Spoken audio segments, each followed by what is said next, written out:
अस्सलाम वालेकुम गाइस, मैं हूं रिजवान और आप देख रहे हैं मेरा YouTube channel journal electronics HVAC। Guys एक फ्लोर स्टैंडिंग यूनिट आपको नजर आ रहा है जो कि ओरिएंट कंपनी का है, इन्वर्टर यूनिट है। इसको चेक करने के लिए आए हैं। कस्टमर के मुताबिक इसमें F1 का एरर कोड आ जाता है। ओरिएंट कंपनी का DC इन्वर्टर यूनिट है, 2 टन के कैबिनेट है। तो इसमें आपको नजर आ रहा है डिस्प्ले पे ऑलरेडी F1 का एरर कोड आया हुआ है। तो कस्टमर के मुताबिक यही इशू है, F1 का एरर कोड आ जाता है और ये बिल्कुल कूलिंग नहीं करता। तो गाइज इसको चेक करेंगे कि इसमें क्या इशू है जिसकी वजह से F1 का एरर कोड इसके डिस्प्ले पे आ रहा है। उससे पहले गाइज जो हमारे साथ नए हैं उनसे रिक्वेस्ट है कि चैनल को सब्सक्राइब कर लें, बेल आइकन को प्रेस करके ऑल जरूर प्रेस कर लें ताकि हर आने वाली वीडियो का नोटिफिकेशन आप लोग को मिल सके।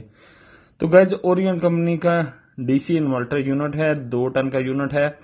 इसको हम ऑफ करके ऑन कर लेंगे, रीस्टार्ट करेंगे ताकि हम आउटडोर में जाके चेक कर सकें कि इसके क्या इशू है, आउटडोर ऑन होता है या नहीं और क्या प्रॉब्लम है इसमें। तो गाइज इसको हमने ऑफ कर दिया है और दोबारा ऑन करके छत पे जाके इसको चेक करते हैं। तो गाइज ये हमारी वर्कशॉप है जो कि लाला मूसा सिटी में है, पाकिस्तान। लाला मूसा सिटी में आपका कोई भी काम हो आप हमसे कांटेक्ट कर सकते हैं। नंबर आपको हमारे बोर्ड पे के राइट साइड में नजर आ रहे हैं। आप व्हाट्सअप कर सकते हैं, कॉल कर सकते हैं।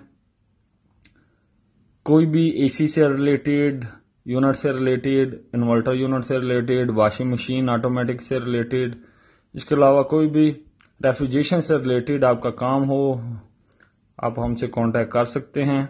तो गाइज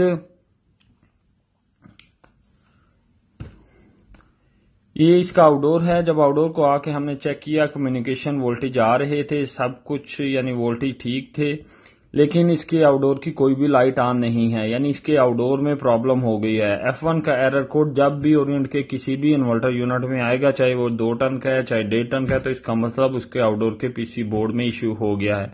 तो गाइस इसको यहाँ हम रिपेयर करेंगे या रिप्लेस करेंगे तो हमारी प्रॉब्लम सॉल्व हो जाएगी।